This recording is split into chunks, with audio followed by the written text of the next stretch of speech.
I awoke to my friend Tom climbing through my window. It was a summer's night around 2 a.m., and the heat had been unbearable for days.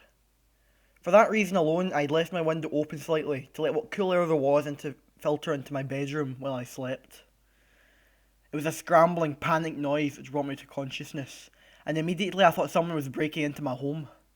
In the darkness, I couldn't tell who it was, but as soon as I heard the word, "Help me," I recognised my friend's voice.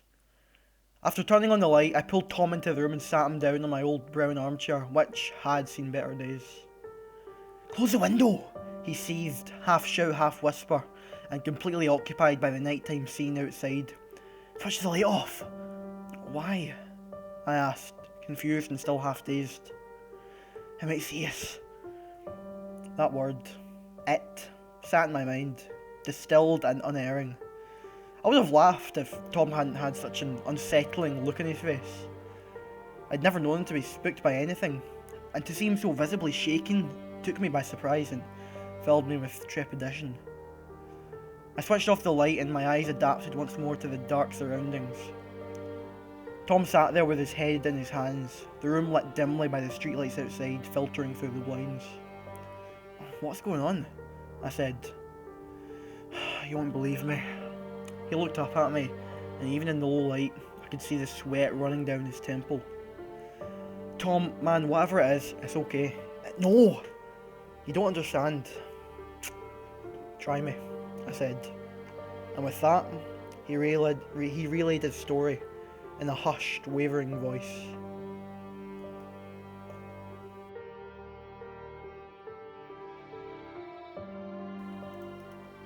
Tom had been out that night, no surprise really, as he always enjoyed a drink.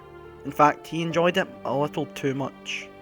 And his behaviour of late had been erratic at best, self-destructive at worst. He'd been at the Windarm Lodge, a small old man's pub near the town main street. I knew why he'd been there even before he told me. His ex-girlfriend Shelley worked there behind the bar. A month earlier she'd broken up with him. She just couldn't take his drinking anymore.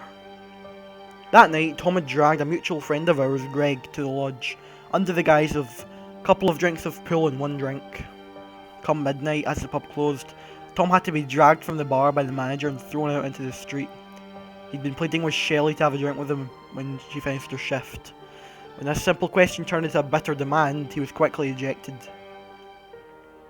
I knew what Tom was like when he had drink in him, which was one of the reasons I refused to go out with him that night.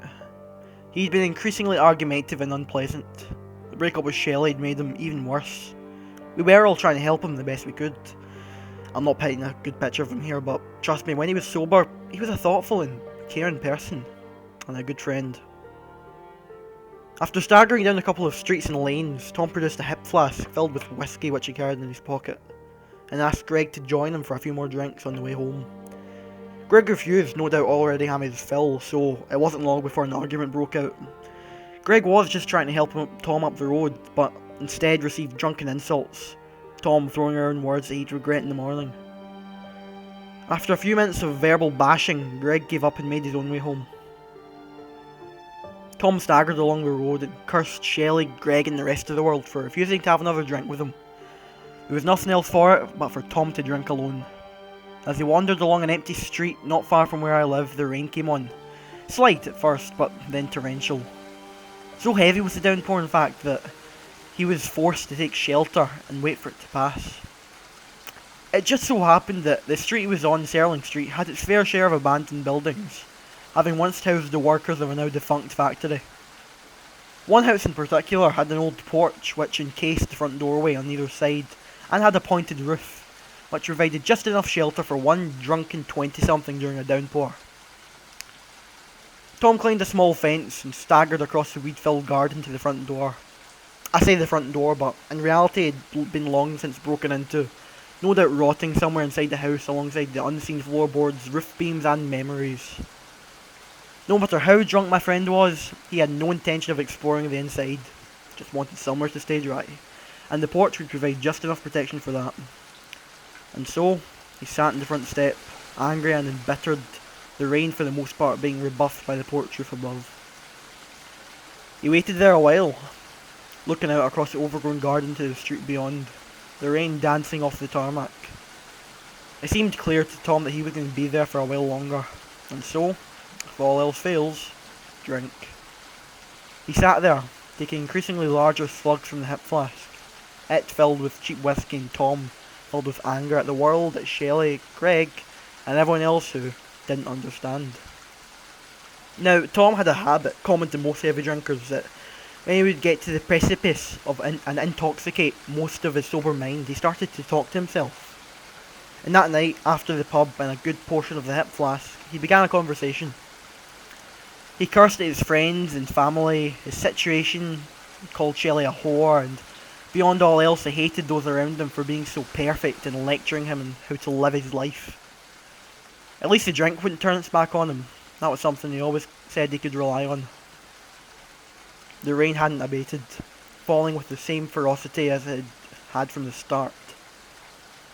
Tom's words swallowed up by the white noise which blanketed everything around him. Finally, after another slug of whiskey, he slumped against the cold, rotting porch frame, closed his eyes and began to drift off to a drunken sleep.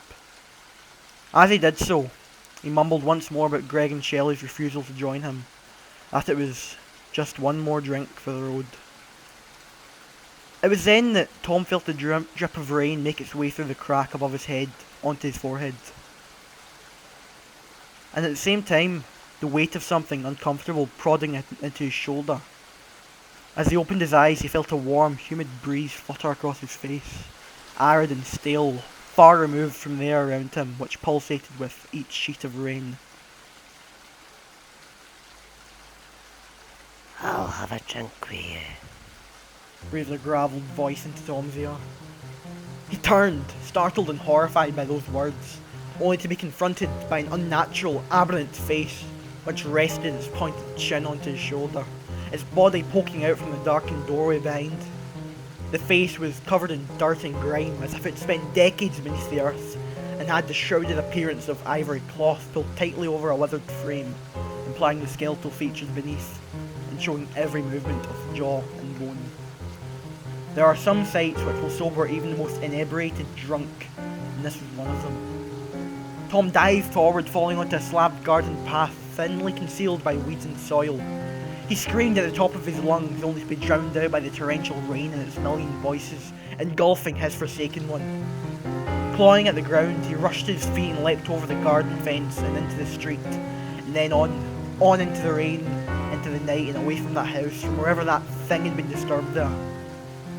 Blood coursed through his veins as he fled, and his head began to ache excruciatingly from a potent cocktail of fear and alcohol. Gasping for breath, he stopped for a moment, now far away from that house, at the other end of the street. He turned to look back, but it was difficult to see, the rain hurling itself into his eyes with such force that the scenery was blurred and indistinct. Slowly, it calmed down, and he entered into a sober dialogue with himself about having drank too much and just seeing things. It was then, through the bubbling wall of rain, that he saw something move. A figure, shrouded in darkness and cloth, climbed over the fence in pursuit. Tom wiped his eyes in disbelief as he began to run towards him at a fast speed. Panic, absolute and controlling. Tom turned, screaming, no one able to hear his pleas for help. He kept running. He left Selling Street behind. Yet at every turn, the shrouded creature from that house followed. Finally, he made it to the street where I live, and clambered through the window, hoping to be saved.